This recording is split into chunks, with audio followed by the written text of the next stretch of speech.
Yeah, Sebastian, what is your, I guess, thought on the, onboarding curve for new club members? Because a lot of this stuff might be, people, some of us might be familiar with it with some of our jobs in like previous jobs in tech specifically.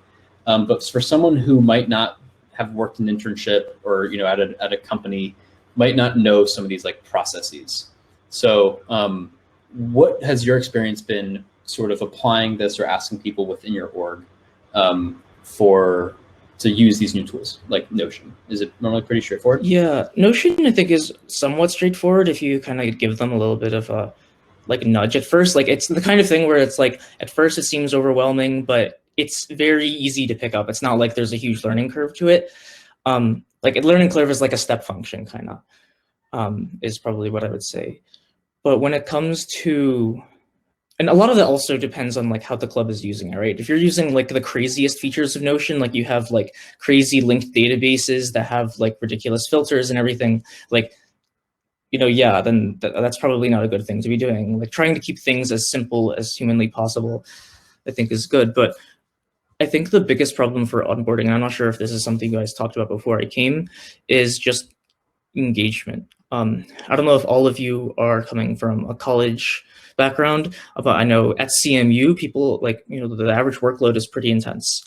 And when midterms start rolling around, it's actually non-trivially hard to get people to kind of come to things. And so when it comes to and the difficulty with that in combination with just the difficulty of being introduced to blockchain in general, you kind of have to unwrap okay, what is money? Like that's kind of like the first idea of like entering into like understanding blockchain. And that's like a very like hard thing to wrap your head around.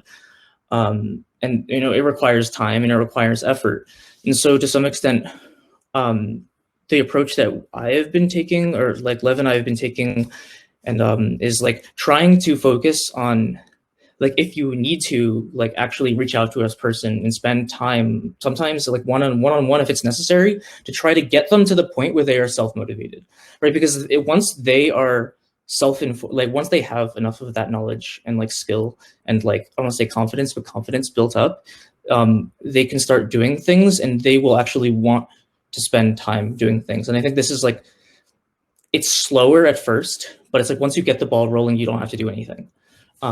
And it's a lot more organic, and you don't have to have this huge, like, blast on every social media, blast 2 emails to say like, hey, we're meeting at this time, come. We're doing exactly this. I have an exact plan for what we were going to do. And, that's a lot more work than say, and honestly, like to some extent, not as tangibly good for blockchain in general than a bunch of self-motivated people who want to do cool stuff, who then meet on their own accord to do cool stuff.